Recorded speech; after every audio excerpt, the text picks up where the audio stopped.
Ready? Mm-hmm. All right. What's up, everyone? So today, as you see in the title, I want to talk about being in a coma.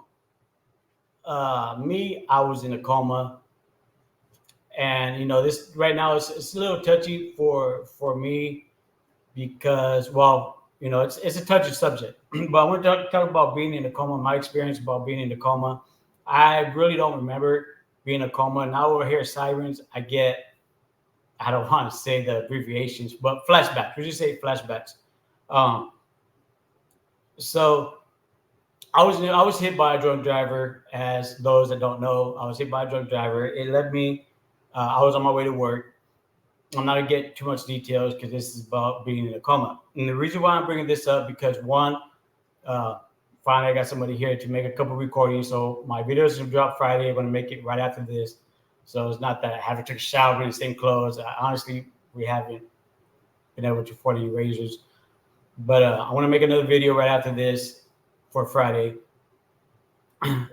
But being in a coma, so we have a young gentleman. He was in an accident, and he's in a hospital right now.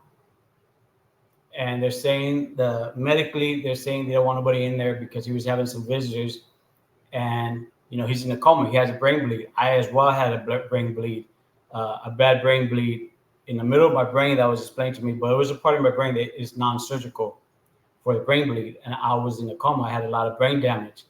I was told, my family was told that to pull the plug, I was not going to live. It was impossible for me to live.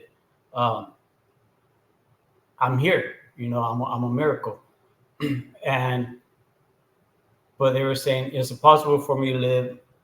They let Kim go in there with me because they noticed that when she was in there, they didn't know if I was having anxiety, didn't know what it was. But when she was gone, everything started rising. They had to give me more medication to calm me down when I was in my coma.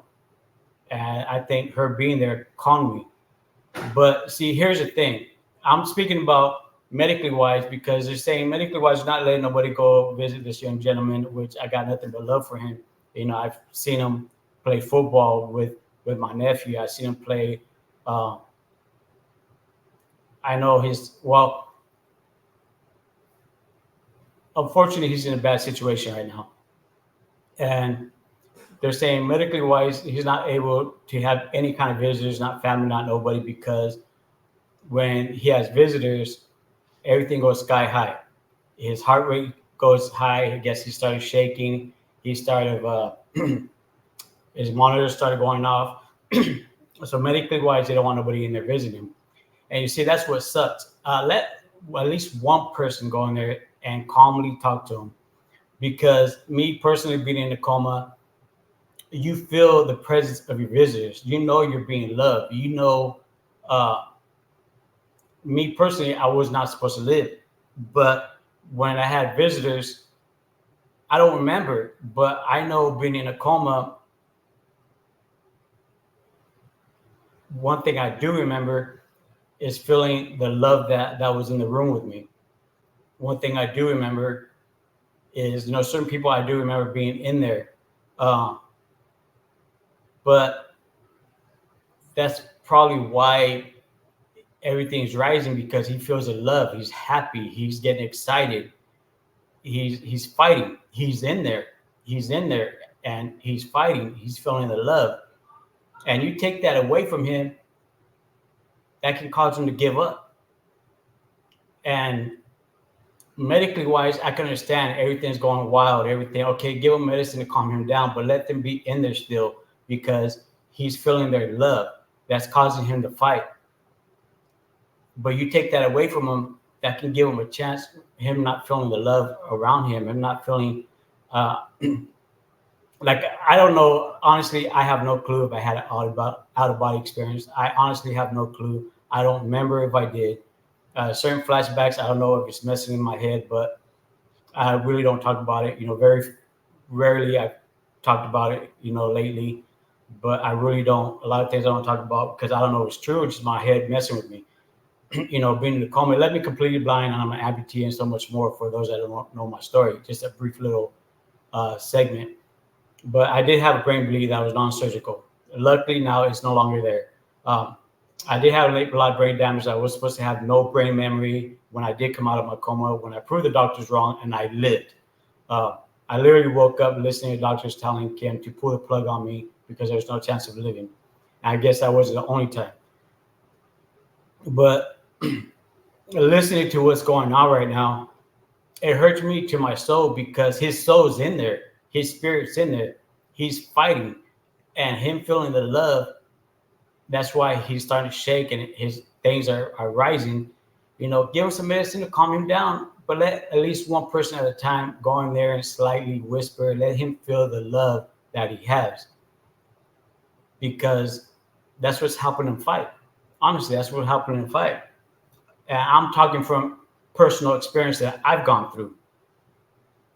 But don't take it away. Don't take his family away. Don't take complete visitation away, because I don't know. I don't know. I didn't have it out of body, so I don't know if he's having. I have no clue.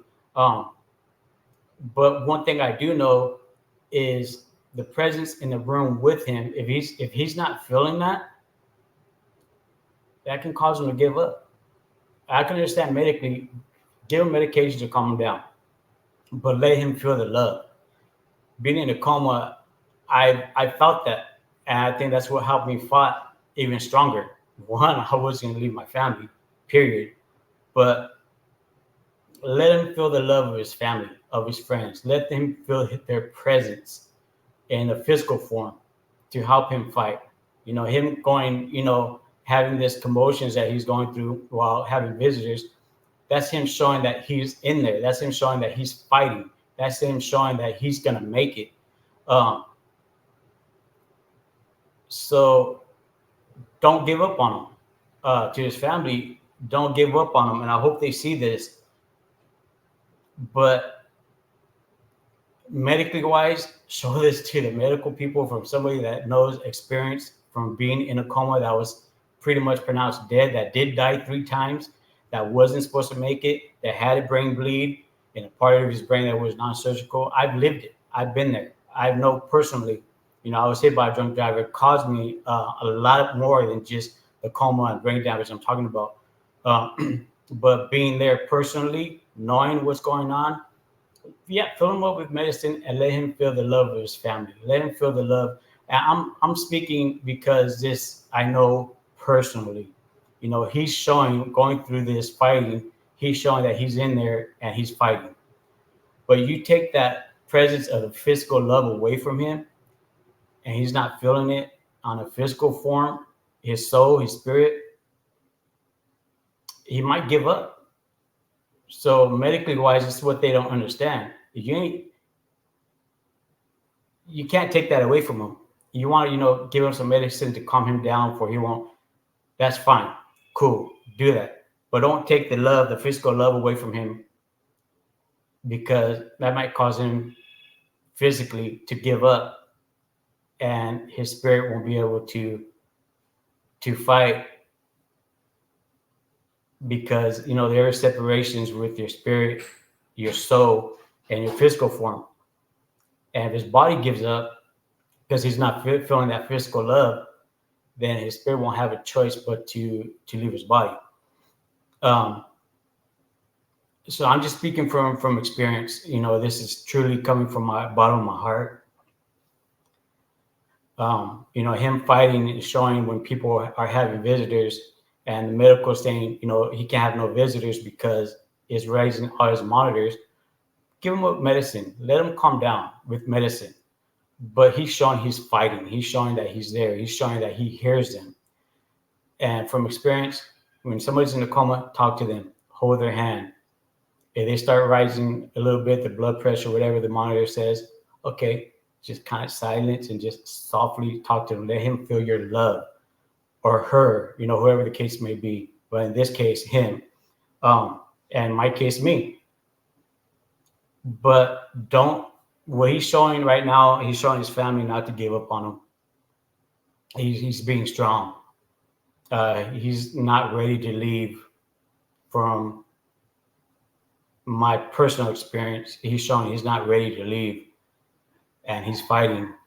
So medically, doctors can't take his family away, his friends from visitations, maybe one at a time, put him in medicine before he can calm down.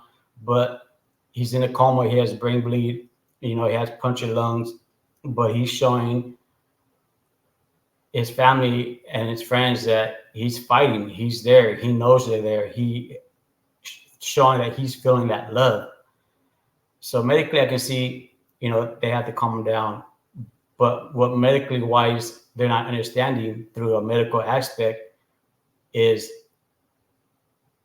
he's showing that he feels that love and he's fighting.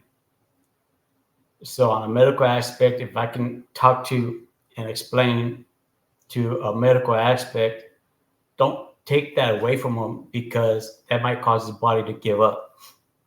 Um, it's hard to explain. I'm trying to explain it. I'm not good with my words, but hopefully you guys understand what I'm trying to say.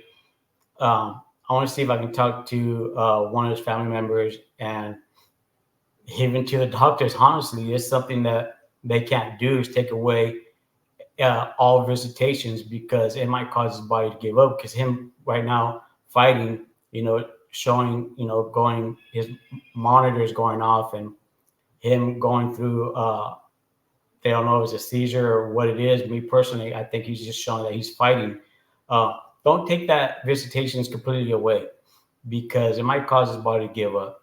But he's showing his family. But that tells me living through it, going through it, because I know they said that about me for a minute, um, and they had to let Kim in there because she dropped my monitor. She wasn't in there. My monitors go off. But that's showing he's fighting. Don't give up, please. I hope the doctors at least let him have one person visit at a time because you take that away from him, that might cause his body to give up. So I'm gonna go ahead and leave it there. I can keep going on about this. This is something touching me personally because it's something I personally lived myself. There's something I was told. I had a brain bleed like him. Was in a coma like him. I was pretty much. I died 3 times. I don't know about him, but my family's being told that I wasn't going to make it, pull the plug on me, and they didn't give up on me. And I appreciate that. And I love the fact I'm being here, even though I'm blind with one leg and so much more. I still appreciate that I am here in a physical form because just I'm blessed, plain and simple. So I'm going to go ahead and leave that there. Make sure you tell your loved ones you love them because you're not guaranteed to make it home. Perfect example of what's going on today. And be a blessing. Stay blessed. I'm out.